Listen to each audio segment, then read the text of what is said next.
नमस्कार। कैसे हैं आप सब?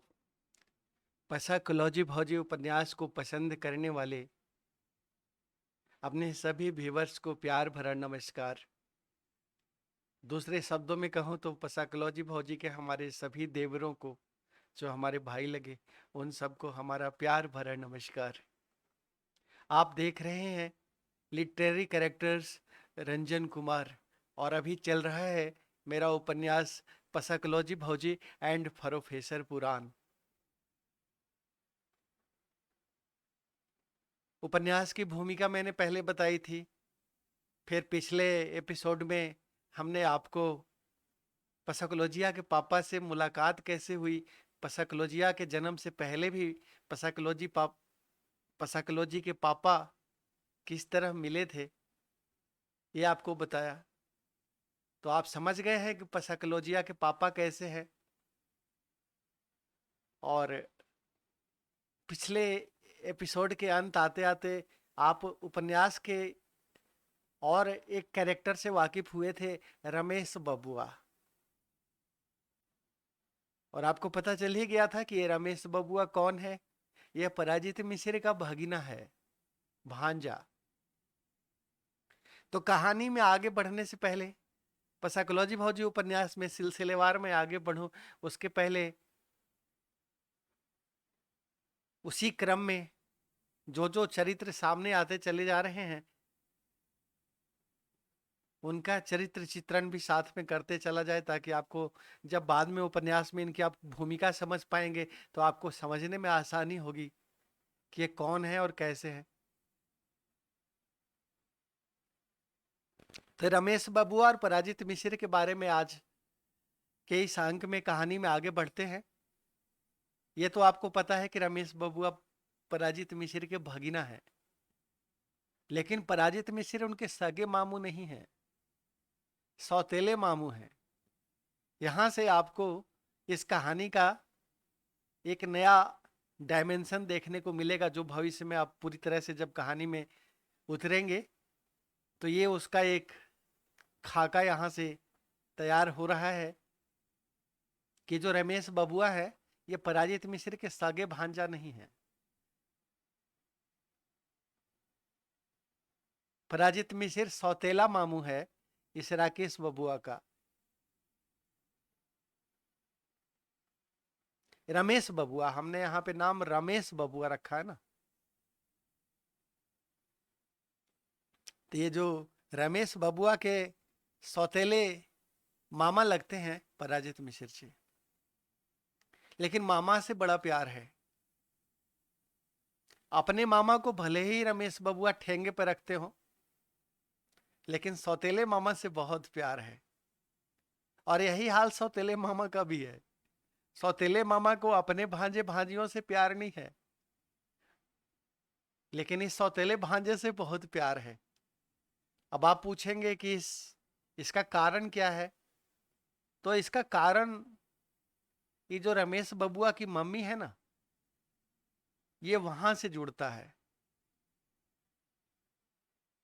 रमेश बबुआ के जो पिताजी थे वो एक बहुत सम्मानित किस्म के आदमी थे और बहुत पद प्रतिष्ठा वाले व्यक्ति थे। लेकिन समय का दुर्भाग्य कहिए या उनकी किस्मत कहिए कि उनकी शादी मास्टर रामदीन की बेटी से हो जाती है। मास्टर रामदीन, जिसके बारे में हम आपको आगे बताएंगे, जो एक अत्यंत ही नीच किस्म के चरित्र से गिरे हुए, वासना में लिप्त, और ओ मास्टर रामदीन की जो बिटिया है, उस बिटिया का ही गुण ये है कि वो भी अपने सगे भाई भतीजों को ठेंगे पे रखती है। तो ये जो गुण है रमेश बबुआ में, ये अपनी माँ से प्राप्त किया है इन्होंने, कि अपने मामों को और अपने सगे ममेरे भाई बहनों को ठेंगे पे रखना है, लेकिन ये जो सौतेले मामू हैं इनके साथ बहुत अच्छा बना के रखना है। और यही गुण उधर पराजित मिश्र में भी डेवलप हुआ कि अपने वाले से तो नहीं बनती, अपने वाले को ठेंगे पे रखना है और ये सौतेले वाले को चिपका के रखना है। अब आप पूछेंगे एक लेखक से कि ऐसा क्यों है, तो ये कैरेक्टर ऐसा इसलिए है क्योंकि दोनों की मंजिल एक मिलती है। दो गलत लोग आपस में जब जुड़ते हैं तो उनके बीच में बहुत ही अच्छा कोऑर्डिनेशन बन जाता है। तो रमेश बबुआ के जो मामू हैं उनके साथ उनका अच्छा कोऑर्डिनेशन नहीं बन पाया, अपने सगे ममेरे भाइयों के साथ भी उतना अच्छा कोऑर्डिनेशन नहीं बन पाया, उनकी मम्मी का भी नहीं बन पाया अपने सगे भाइयों से। लेकिन इस सौतेले वाले भाई से बहुत बनती है उनकी, रमेश बबुआ की मम्मी का। और रमेश बबुआ को भी अपने मामा और अपने ममेरे भाई बहनों से नहीं बनती। लेकिन इस सौतेले मामा और ये जो सौतेले मामा की बेटियां हैं, जिनमें हमारी एक पसाकलॉजी भौजी भी है और उसकी अन्य 3 बहनें हैं। पसाकलॉजी भौजी कुल 4 बहनें हैं। ये मैंने आपको पसाकलॉजी भौजी उपन्यास की भूमिका में बताया था। तो ये रमेश बबुआ का सबसे ज्यादा लगाव अपनी जो है इन ममेरी बहनों में है। आगे हम ऐसे और आपको रमेश बबुआ के बारे में और दृढ़ता से बताएंगे। लेकिन रमेश बबुआ का जब चर्चा चल पड़ा है और आज रक्षाबंधन का दिन है, तो रमेश बबुआ के चरित्र की एक खास विशेषता हम आपको बता दें कि रमेश बबुआ नाम का जो ये चरित्र है ना, इसकी सबसे बड़ी खासियत है कि अपनी कोई सगी बहन नहीं है।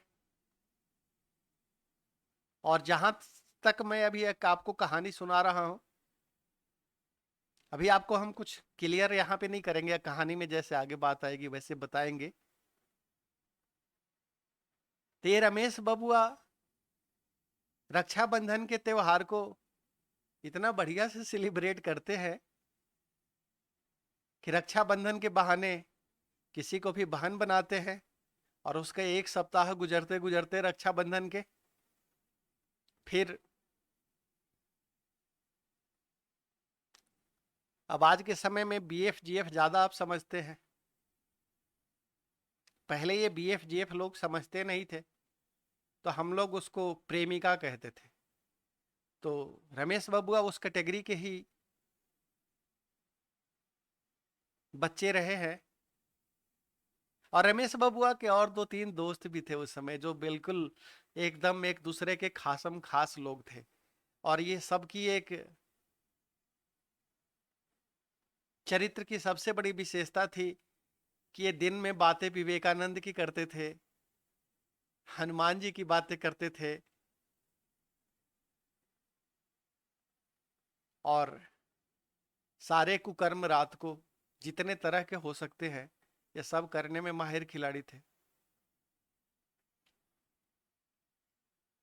आगे आपको बड़े परिप्रेक्ष्य में समझाएंगे। पसाकलॉजी भौजी के विवाह में ये रमेश बबुआ की बहुत बड़ी भूमिका है।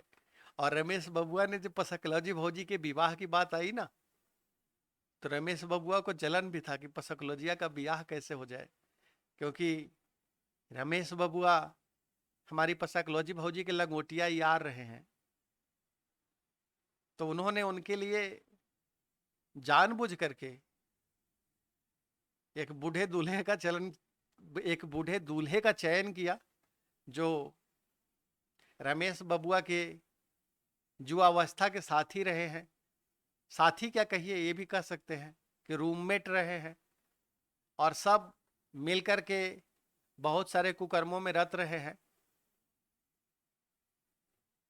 तो चलिए फिलहाल अभी आज रमेश बबुआ का जो ये चरित्र है, इस बच्चे को थोड़ा अच्छे से समझने का प्रयास करते हैं। और आज हम आपको वहां लेकर के चलते हैं, रमेश बबुआ की उस कहानी पर। रमेश बबुआ तब उन दिनों में, जैसा मैंने आपको पिछले एपिसोड में बताया था, कि वो हमारे पास मैथ सीखने के लिए आया करते थे, और इनको इनके पिताजी के कहने पर मैं मैथ सिखाता था। और थोड़े दिन नहीं, 3-4 साल से ज्यादा रमेश बबुआ को मैंने मैथ पढ़ाया है। तो रमेश बबुआ के रग रग से मैं वाकिफ हूँ, और इनके हर गुण अवगुण से भी परिचित हूँ। हमने कोशिश भी करी थी कि रमेश बबुआ को सही मार्ग पे लाया जाए।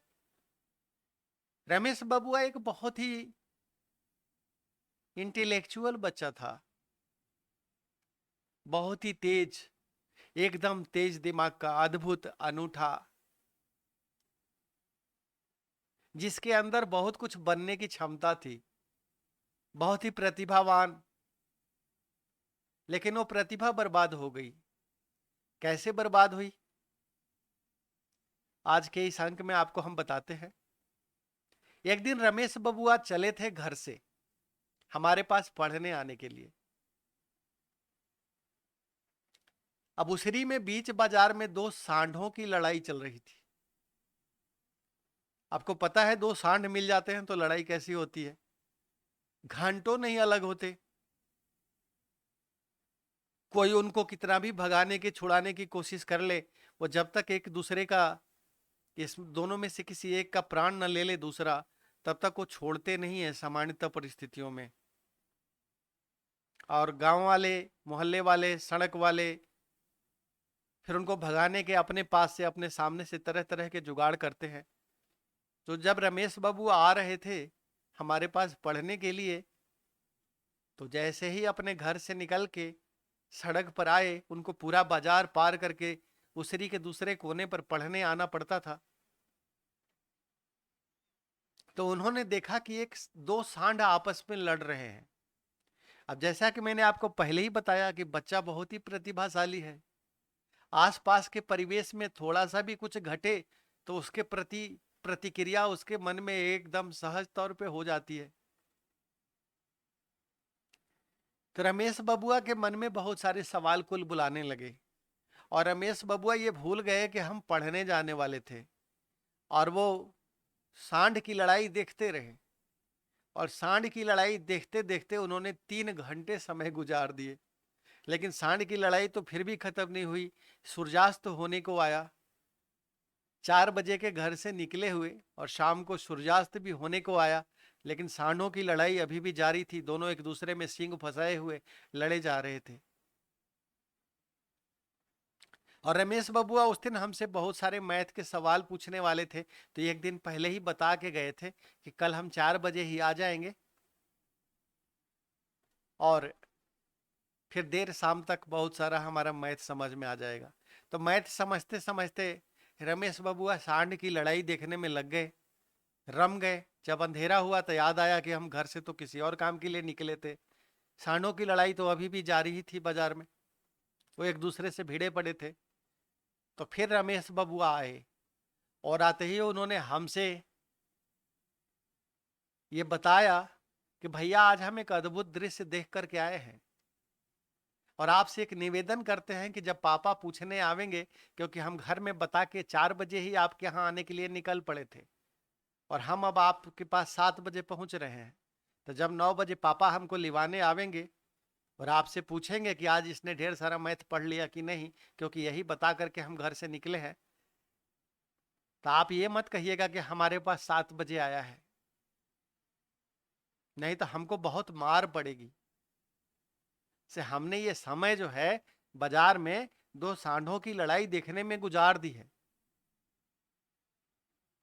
तब रमेश बबुआ को पता था कि जब इनके पिताजी आवेंगे तो मुझसे जरूर हिसाब लेंगे कि आज रमेश ने कितनी पढ़ाई करी, कितना मैथ बना लिया।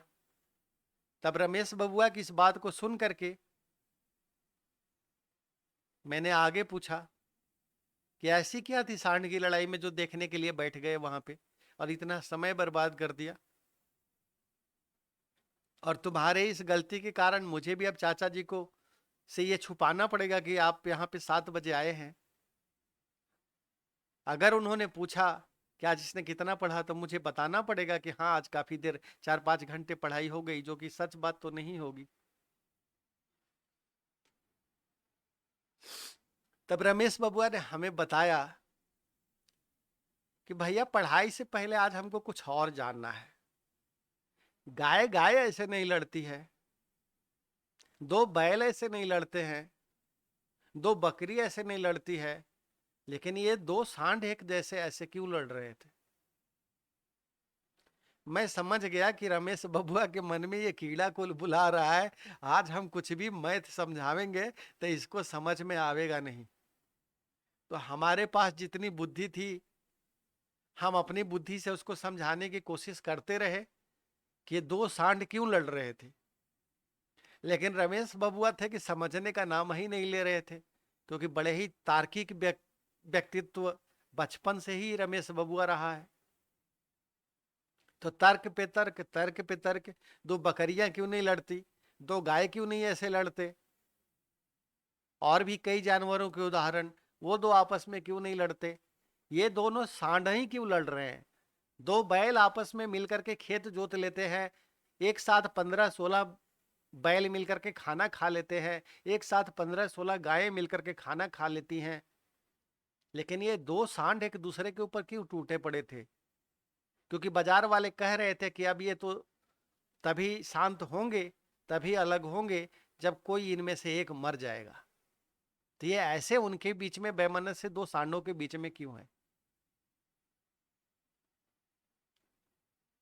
अब उस समय में हमको पढ़ाने के लिए, हमको बताने के लिए शाम के समय में एक हमारे टीचर थे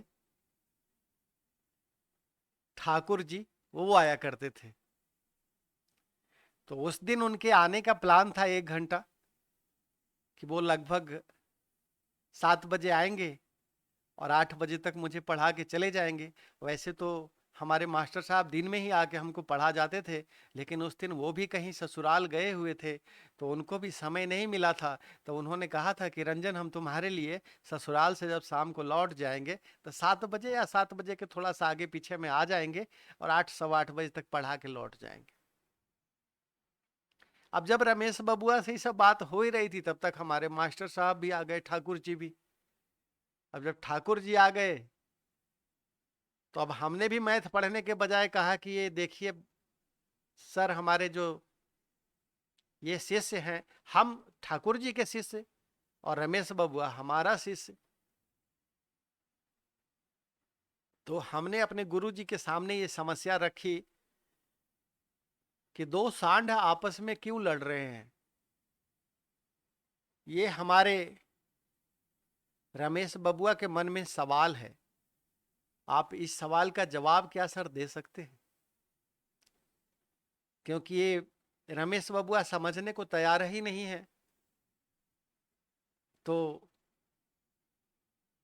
जिन चीजों की व्याख्या मैं नहीं कर सका था, उन चीजों की सरल शब्दों में व्याख्या हमारे ठाकुर जी ने कर दी, और हमारे मास्टर साहब ठाकुर जी ने अच्छे से समझा दिया कि ये दो सांड एक दूसरे से क्यों लड़ते हैं, और ये खून के प्यासे क्यों हो जाते हैं, और ये एक दूसरे को जान से मारने के लिए क्यों लालायित हैं।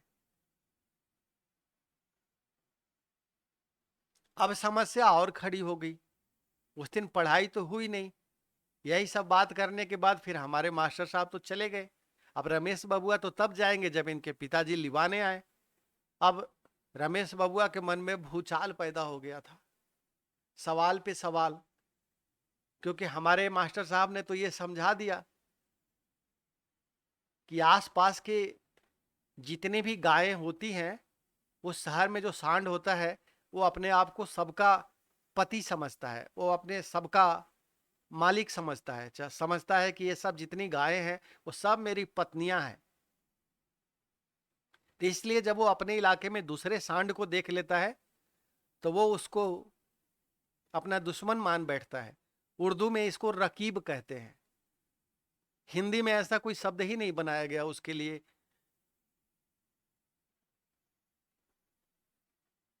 स्त्रियों के लिए सौतन शब्द का प्रयोग किया जाता है, लेकिन सौतन शब्द का कोई पुल्लिंग शब्द हिंदी भाषा में है ही नहीं, उर्दू में है, जिसको रकीब कहते हैं। तो ये बातें समझने की न तब रमेश बबुआ को उम्र थी और न समझ थी, लेकिन एक बात समझ में आ गई कि ये दो सांड लड़ते इसलिए हैं क्योंकि सब गायों को ये अपने एरिया के अपनी पत्नियां समझते हैं, और एक ही पति रहेगा, बाकी सब गायें यहाँ की उनकी पत्नियां हैं। तो दूसरा कोई उनके एरिया में आया तो वो उनकी पत्नियों पे कब्जा न करे, इसलिए उन गायों को चाहते हैं कि वो मेरे कब्जे में रहे। इसलिए वो सांड एक दूसरे से तब तक लड़ाई करते रहते हैं जब तक वो लड़के मर न जाए।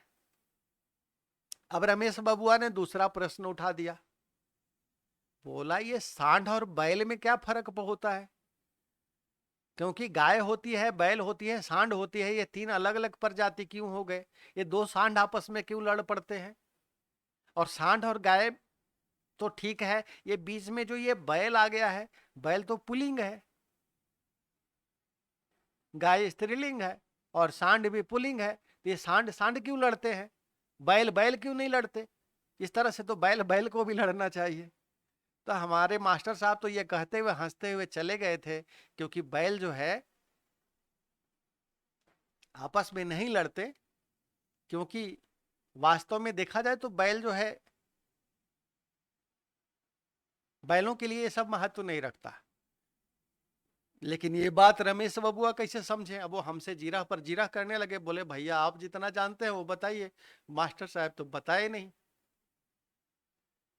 ये सांड पैदा कैसे होते हैं, बैल पैदा कैसे होते हैं, इन दोनों के बीच में फर्क क्या है? तब हमको रमेश बबुआ को ये समझाना पड़ा कि जिस तरह से गाय बच्चा देती है, तो या तो बछड़ी होती है या बछड़ा होता है। जो बछड़ी होती है वो गाय बन जाती है। अब जो बछड़ा होता है वो सांड होता है। अगर उसे वैसे ही छोड़ दिया जाए, लेकिन लोग फिर उसको वैसे ही नहीं छोड़ते, बैल बनाने के लिए उसका जो अंडकोश है निकाल दिया जाता है, जिसके बाद वो बैल बन जाता है। फिर वो किसानों के काम आता है, और फिर वो दुनिया के लिए बड़े ही काम की चीज हो जाती है। और जिनको छोड़ दिया जाता है छुट्टा, जिनके साथ ये प्रक्रिया नहीं दोहराई जाती, वो सांड हो करके इसी तरह घूमते रहते हैं, लड़ते रहते हैं। तो रमेश बबुआ, मैंने पहले ही कहा ना, बहुत ही तार्किक व्यक्तित्व रहा है शुरू से ही। तो उसने आगे तर्क किया कि यही हाल ये जो बोका और खसी होते हैं और बकरी वाला, वहां भी यही होता है क्या? मैंने कहा बिल्कुल, आप तुम बिल्कुल सही पहुंचाने हो। बकरी जब बच्चे देती है तो वहां भी एक मेल देती है, मेल होती है या फीमेल होती है। जो फीमेल होती है वो तो बकरी ही रहेगी, लेकिन जो मेल हुआ, अगर उसको खुला छोड़ दिया तो बोका बन जाएगा। और अगर उसको यही प्रक्रिया से गुजार दिए तो फिर वो, जिसको हम खसी कहते हैं, वो बन जाता है। लेकिन दूसरी प्रक्रिया से गुजारने के बाद वो बच्चा पैदा करने के लायक नहीं रह जाता। जिस तरह बैल बच्चा पैदा नहीं करता, जिस तरह खसी बच्चा आगे पैदा नहीं कर सकती, तो आगे बच्चा पैदा करने के लिए सांड की जरूरत है और बोके की जरूरत है। अब रमेश बबुआ का दिमाग और ज्यादा गहनता में डूब गया। तब बोला इन सांडों की उपयोगिता क्या है? केवल जनसंख्या बढ़ाना और बच्चे पैदा करना। और इन बोकों की क्या उपयोगिता है? केवल जनसंख्या बढ़ाना और बच्चे पैदा करना। अब उसने एक बहुत ही बीभत्स सवाल मुझसे पूछ लिया। बोला भैया ये आदमियों में भी होता है क्या? अगर आदमियों को भी ऐसा ही कर दिया जाए तब क्या होगा? तब वो आदमी शायद ज्यादा अच्छा काम के होंगे। नहीं तो आदमी भी केवल जनसंख्या बढ़ाने में लगे रहते हैं। अगर इनको भी ये बैल वाली प्रजाति और खस्सी वाली प्रजाति में ला दिया जाए, वही करके जो अभी मास्टर साहब बता करके गए, तो अगर वो कर दिया जाए तो शायद क्या इंसान बेहतर हो जाएंगे ना? वो ज्यादा अच्छे हो जाएंगे, वो ज्यादा समाज के काम के हो जाएंगे। अब हमने कहा देखो भाई, ये जानवरों की बात है, इनकी एक अलग दुनिया है, इंसानों की अलग दुनिया है। और अब मैथ से ज्यादा ये सब फालतू का सवाल मत करो। तो जब मैंने थोड़ा डांटा तो उत्सुकता तो शांत हुई नहीं थी रमेश बबुआ की। तो रमेश बबुआ ने कहा एक आखिरी सवाल और बता दीजिए। मास्टर साहब आधा अधूरा बता के गए थे, ये जो प्रक्रिया करते हैं ये यहाँ उसरी के आसपास कहाँ होता है? तो मैं जानता था, तो मैंने बता दिया कि एक मनेरी बीघा जो है ना, वहां पे दो लोग हैं जो इस पूरी प्रक्रिया को करते हैं। और वहां पे लोग अपने जानवरों को लेकर के जाते हैं और वहां उनका अंडकोश निकाल दिया जाता है और सांड से बैल बना दिया जाता है, बोका से खस्सी बना दिया जाता है। अब ये बात मनेरी बिघा रमेश बबुआ के दिल में घर कर गई। वहां वो कौन है ये सब पता उसने मुझसे पूछा, तो मैं उनका नाम नहीं जानता था, लोकेशन जानता था। हमने रमेश बबुआ को समझा दिया कि जब गांव में घुसते हैं मनेरी बिघा में तो इधर से जाते हैं, इधर जाते हैं, इसे इसे जाते हैं, और वो जो गली है वो गली के पास में ही उनका एक बहुत बड़ा ये है, वो खुद भी पशुओं का खटाल खोल के रखे हैं और वहीं पे जिनको भी चाहिए होता है भीड़ लगी रहती है। रोज उनके पास 10-15 ऐसे आते रहते हैं, तो वहां पे लोग अपने पशुओं को लेकर के पहुंचते हैं। तो उस दिन पढ़ाई तो बिल्कुल नहीं हुई और यही बात समझते समझाते, क्योंकि रमेश बबुआ कुछ आगे बढ़ने ही नहीं दे रहा था और हम जानते थे कि मैथ तब तक दिमाग में घुसेगा नहीं जब तक इसके हर प्रश्न का उत्तर नहीं दे दीजिएगा। तो जितना दे सकते थे उतना उत्तर दे करके रमेश बबुआ को हमने मानसिक रूप से उनकी जो पिपासा थी वो शांत करने की कोशिश की। लेकिन हमको तब मालूम नहीं था कि ये प्यास शांत नहीं हो रही, ये प्यास और गहरी बढ़ने वाली है। अब वो प्यास बढ़ती है तो आगे क्या होता है, इसको जानने के लिए आप जुड़े रहिए, फिर अगले दिन बताएंगे। हमने तो सोचा था कि आज की वीडियो को हम 15 मिनट में खत्म करेंगे, लेकिन फिर भी आज ये नहीं हो पाया। तो रमेश बबुआ की आगे की कहानी, इसके आगे हम आपको अगले दिन बुधवार को बताते हैं। बुधवार नहीं, सोमवार आएगा, आज शुक्रवार है, तो सोमवार को आपको कहानी आगे बताएंगे। रमेश बबुआ की पूरी कहानी बता लेंगे। उसके बाद इसी क्रम में उपन्यास चल ही रहा है, ऐसे ही उपन्यास चलता रहेगा। आपको जैसे जैसे मैंने कहा ना, जैसे जैसे पात्र आते जाएंगे उनसे जुड़ी घटनाएं हम आपको बताते और समझाते चले जाए। तब रमेश बबुआ के मन में जो बीजारोपण हो गया है, सांड, बैल, खस्सी और बोके के बीच के अंतर को समझने का, और उसके बाद अब वो ये जानने की कोशिश में है कि ये होता कहाँ है और ये प्रक्रिया होती क्या है, कहाँ होती है। ये तो हमने उसको बता दिया, अब उसके आगे क्या क्या होता है ये हम आपको बताएंगे सोमवार के अंक में। तब तक के लिए पसाकलॉजी भौजी एंड प्रोफेसर पुराण देखने वाले सभी व्यूअर्स को नमस्कार, और फिर मिलते हैं। आप देख रहे हैं लिटरेरी कैरेक्टर्स रंजन कुमार, और उसमें चल रहा है पसाकलॉजी भौजी एंड प्रोफेसर पुराण, ये मेरे उपन्यास के ऊपर ये विवेचनात्मक वीडियोस। नमस्कार।